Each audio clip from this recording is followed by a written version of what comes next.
In continuing our Celtic myth series, let's do a big one that Scotland is most famous for. One that you have all definitely heard of, and one that for some reason still generates a lot of tourism in Scotland. The Loch Ness Monster.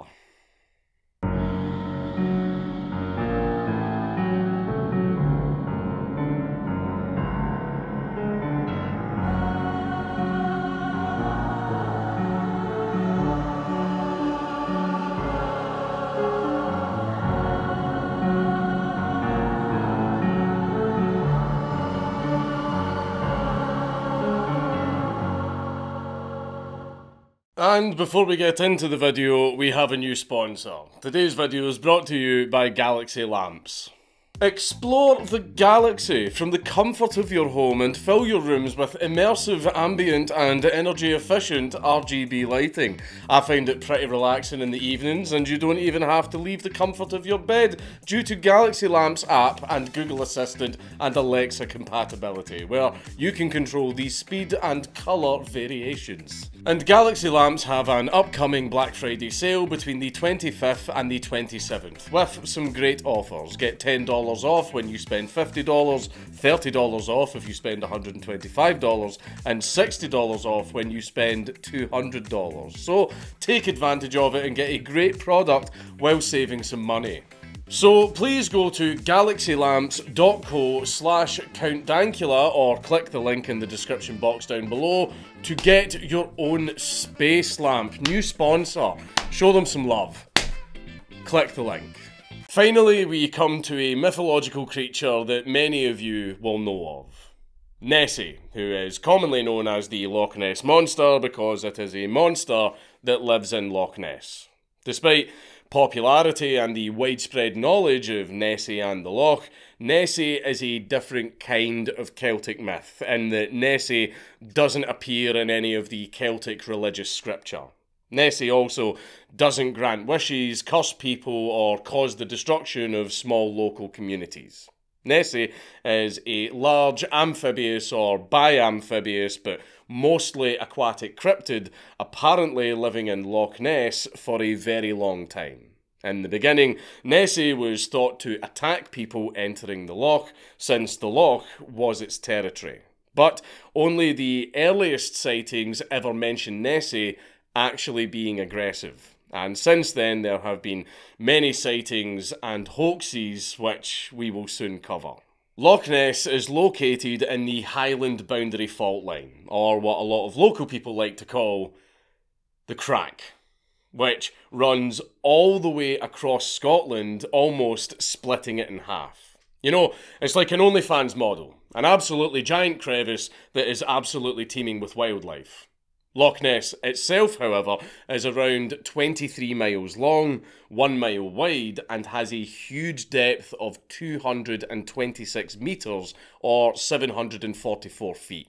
There is more water in Loch Ness than all of the freshwater lakes and rivers of England and Wales combined. This will give you an idea of why it is so difficult to track a single creature in the loch, despite its supposed massive size. Even with the vastness of the water, someone should have found some legitimate evidence by now. Nessie does, however, have some die-hard and even crazy believers that have and will spend their entire lives searching the waters for the answer to its existence. Some of them just want the myth to be real, and others chase the fame of being the first one to find or catch Nessie. Because of the myth of Nessie spreading, there have been many shows and movies about the creature, all of them being absolutely shite. Usually over-dramatised and made by Americans or other non-Scottish sources. From a folklore aspect, Nessie fits in perfectly with a lot of mythological creatures, especially since Nessie dwells in water, which, as we have explained before, in the Celtic pagan religion, bodies of water are considered portals to the other world that monsters can pass through, which is why so many Scottish cryptids are associated with water. Others believe that Nessie is a myth with a more modern compatibility when compared to some of the older water-based mythical creatures such as the Kelpie, since Nessie isn't actually magic. Doesn't have any magical powers at all like a lot of the other Celtic monsters. Which is why this story is just believable enough even for people that don't accept mythology. Some people think that Nessie may just be the last remaining dinosaur. Nessie has also been used in the same way as other mythical creatures always have been, to keep the vulnerable safe. A child is much less likely to play near the very deep waters of the Loch after hearing that a monster is lurking in there that will eat them. That on top of the wild imagination of youth, and you can be sure that they will steer clear of the water and therefore steer clear of drowning. But now, let's get on to some of the many alleged sightings and hoaxes of the Loch Ness Monster. A lot of people think that Nessie is a sort of semi-recent invention, you know, like 1700s, 1800s, but the earliest alleged sighting of Nessie was actually in the year 565, when the Irish monk St. Columba was staying in Pictland. And in case you need an explanation, Pictland is the land of the Picts, who are our ancestors. The name Pict was given to us by the Romans, and it meant the painted ones, since whenever we went into battle, our bodies would be painted in blue wood, allegedly to show that that was all the armour they needed and they were not afraid of dying, which, if you read a lot of the old Roman texts, turned out that was actually a pretty effective scare tactic. One that worked so well that the Romans just decided to go, nah, and build a giant wall. We were one of the few places that the Romans couldn't conquer. Well, that's not surprising. They were a bunch of bisexual Italians. However, just to point out as well, the Picts used blue wood. The Picts. William Wallace and his armies, who came many, many years later, did not. They did not have the blue face paint. Unfortunately, that was just a historical inaccuracy that was perpetuated by the movie Braveheart, which is a great movie, right? I love Braveheart. It's an excellent movie. It makes me feel patriotic as fuck. However, Jesus Christ, it's so historically inaccurate. But anyway, let's not go on a tangent. St. Columba came across some locals who were burying a man by the waterside of the River Ness, which is the river that runs into the Loch. The locals explained that the man had been swimming in the river when he was suddenly attacked by a mysterious beast in the water. Columba then sent one of his followers to swim across the river to see if the beast would reveal itself. And it did, and it started swimming towards the man. Now, here's where the story becomes, you know, pretty much religious propaganda. Columba then made the sign of the cross and said to the creature, "Go no further, do not touch the man, go back at once." And the creature reacted as if it had been magically repelled away from the man, which caused it to swim away. The locals apparently all clapped after witnessing the saint rid them of the dreaded creature, you know, and the whole village clapped. There is an alternative version of the story where it was Columba himself who swam across the river, but it still ended in the same way of him using the Bible and God to scare the creature away. And this isn't the only story from over 1,000 years ago, however, since stone carvings were found which were again from Pictland and made by the Picts. Now, this carving in particular caused a lot of controversy because people are saying that it just looks like a horse. So maybe it could be a carving of a Kelpie or a carving of just a regular horse. The problem with that is the Picts pretty much mysteriously disappeared around 900 AD. They still lived in external settlements, but their big central settlements just mysteriously vanished. And almost all of these carvings are dated way before then. And horses were not properly introduced to Britain until the 1000s. But they were used in battles against the Picts by the Romans, and they did exist on the island after the Romans came here, but they weren't at all widespread. Britain did not really have wild horses, and most of them were all located down in England. Meaning the Picts most likely would have never actually saw a horse or knew what one was by the time these were carved. So, how did they carve a horse? What actually is this then? Maybe it actually is a horse that the Picts just decided to carve after facing them in battle against the Romans. Maybe it's something else entirely. Unfortunately, we don't know, it's been lost to time. However, a lot of people are theorising that this is a carving of the Loch Ness monster. The story of Nessie then returned to myth again until hundreds of years later, where in 1871, the Loch Ness monster was apparently sighted again by D. Mackenzie of Balnain. He said that he saw something that looked like a very large log or a boat that had been overturned in the loch, until he noticed that it looked as though it was swimming.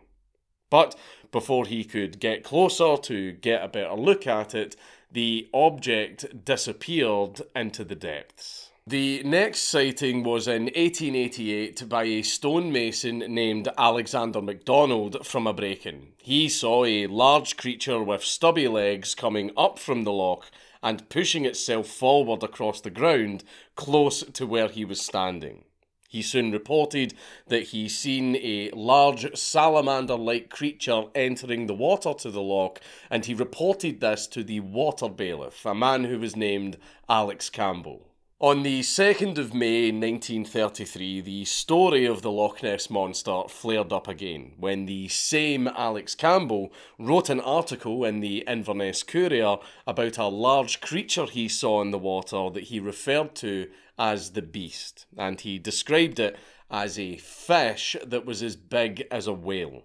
It also included a sighting by Aldi Mackay, which was very similar to the same sighting as Alex, where Aldi and her husband allegedly saw the Loch Ness Monster as they were travelling by the loch side. They said that they saw it swimming for some time, but then shortly afterwards it plunged into the depths of the loch, creating waves large enough to be from a huge boat. On the 22nd of July of the very same year, a man named George Spicer and his wife saw a large animal crossing the newly built road towards the loch. They said that the body was only around 4 foot high, but the length of the creature was 25 feet long, and it had a long, narrow neck that stretched for 10 feet, and it had absolutely no limbs. They also said that they saw another animal in its huge mouth, which gives us the modern incarnation of what everyone thinks the Loch Ness Monster looks like. Though they described it as looking something similar to a dragon, but they never mentioned anything like, wings. But by the time they had gotten to the location where they saw Nessie, it was gone, and they assume it must have disappeared into the loch. The newly built road had actually become a big tourist destination for people who wanted to enjoy the sights of the loch, but also for people who had heard of sightings of this mysterious huge creature and they wanted to see it for themselves. Going in with a wild imagination would make people see Nessie everywhere they looked. A newspaper also posted an article which mentioned the sighting that George Spicer had witnessed, and that only encouraged more and more people to travel to the loch and cause an even further increase in more alleged sightings, especially during the time that the road was still being built, since the area was full of superstitious workmen on top of the tourists. It almost seems like the area was being developed, but unfortunately it wasn't doing, very well as far as travellers and stuff like that goes. So it almost seems like the rich people who were developing the area and wanted tourists and wanted travellers and, wanted commerce might have passed a couple of shillings to a couple of guys to make up a little bit of a story, and then they probably used their clout to get these stories printed in the local paper, and then they just let the housewives do the rest. I'm just saying, it kind of seems like that, but, that's none of my business. Actually, it is my business. I'm making a video on the fucking thing. In November of 1933, a man by the name of Hugh Gray claimed he had taken a photo of the creature, which in that era was quite a timely and expensive feat. The photo was extremely blurred, as they always seem to be when it comes to cryptids. It's really strange that, but that didn't stop the imaginations of the people that saw it, although there were some skeptics. Hugh had taken the photo while he was walking his Labrador by the Loch side, so people would just suspect that it was the dog swimming in the water while carrying a big stick, but others would say that it was an otter or a swan. But they wouldn't know for sure until years later in 1963 when the original negatives for the photo were projected and it showed that it was just in fact a photo of an otter. The next year, on January the 5th, 1934, a man called Arthur Grant said he almost crashed his motorbike into a large creature while riding northeast of the Loch. It was very dark at 1 AM in the morning, and Arthur described the creature as having a relatively small head attached to a very long neck which matched the earlier description, which people perceived as giving his story validity. Arthur was a veterinary student and he decided to draw what he saw. It was something that closely resembled a prehistoric plesiosaur. Just like earlier stories, Arthur said that by the time he stopped and calmed down to get a better look, all he saw were ripples in the Loch surface because the creature had vanished. Since his sighting of Nessie was at night, some detractors claimed that it was just an otter he saw and he misjudged the size because it was so dark. Now, I know that we're talking about a mythological creature here, but I think someone would be able to know the size difference between what is basically a giant dinosaur and an otter. The next two photographs of Nessie are ones that you've probably seen, and they came from Robert Kenneth Wilson in 1934, who was a gynaecologist from London, though people refer to him as the surgeon, and the photos he took were named the surgeon's photographs, and these went on to become the most famous alleged photos of the Loch Ness Monster. However, they were ultimately confirmed to be a hoax because that's just me doing the backstroke, boys.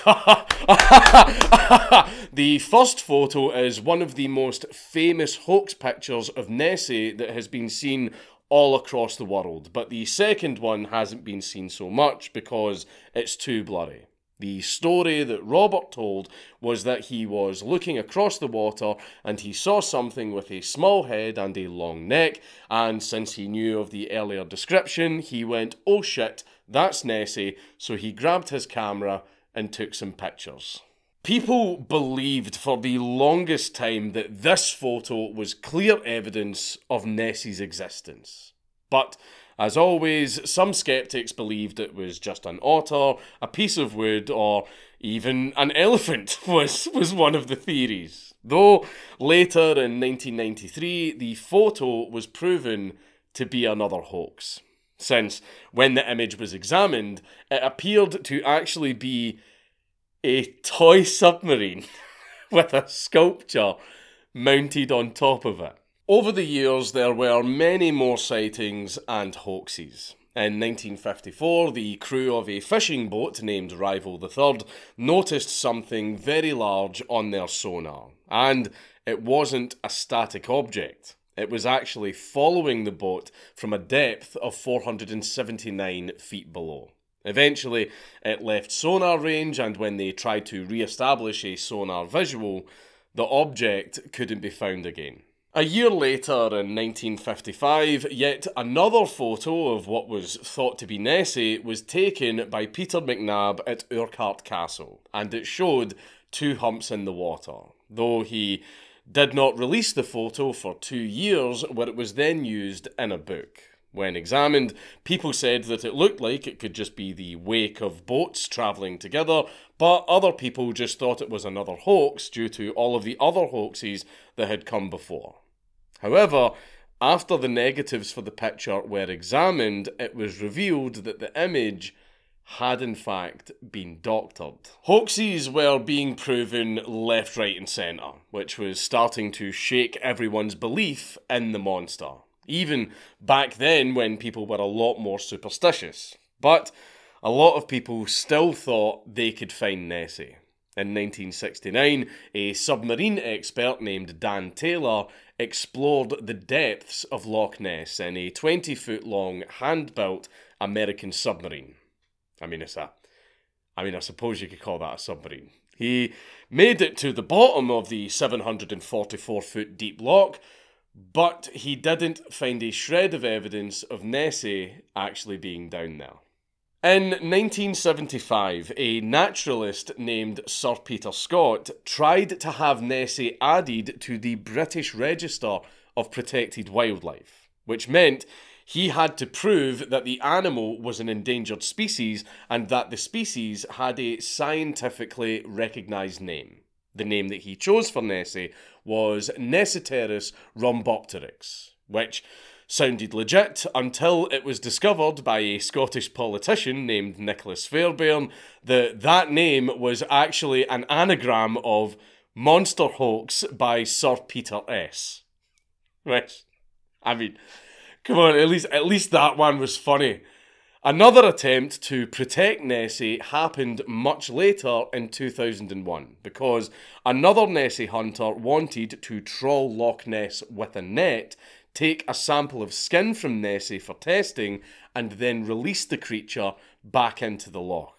Now, this one was much more grounded in reality because the real reason for the conservation attempt covered Nessie and all of the other animals of the loch, of which there were very, very many, including protecting the ecosystem.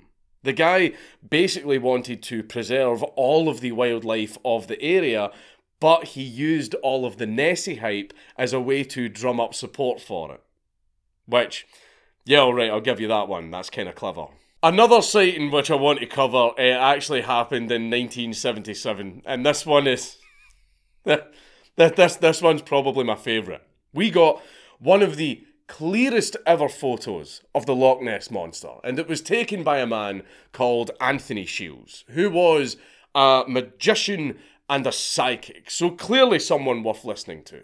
And Anthony said that he summoned Nessie from the depths of the loch, and he said that it looked something like an elephant crossed with a giant squid. And he claimed that what a lot of people thought was its neck was actually a trunk. And he decided to take a picture of what he saw, and and people ridiculed the photo as the Loch Ness Muppet because fucking look at it. Fucking look at the thing. Like, the fact that it's a clearer picture actually made it look more fake. Also, there are no ripples in the water. And fucking look at it, it's a child's toy. It's a child's toy that he's stuck in the water. It looks like fucking Rex from Toy Story.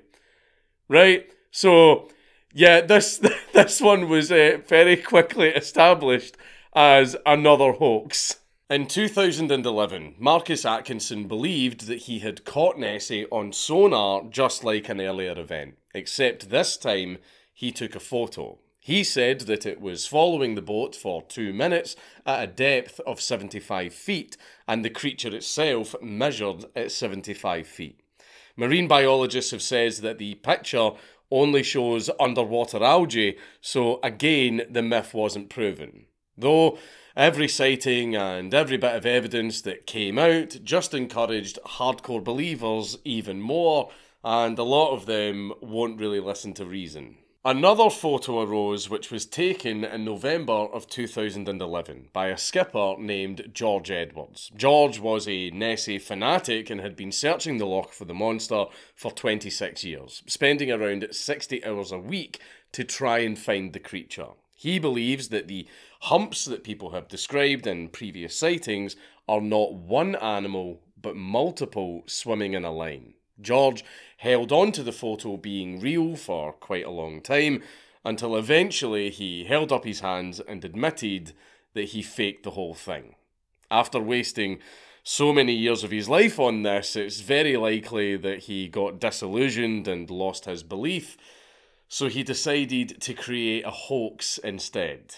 Another instance was what appeared to be a gigantic 100-foot long fish was spotted on an Apple Maps satellite view, and that stirred up a lot of excitement among the communities that were looking for Nessie. At first they thought it looked like the wake of a boat, but there was no boat in the picture.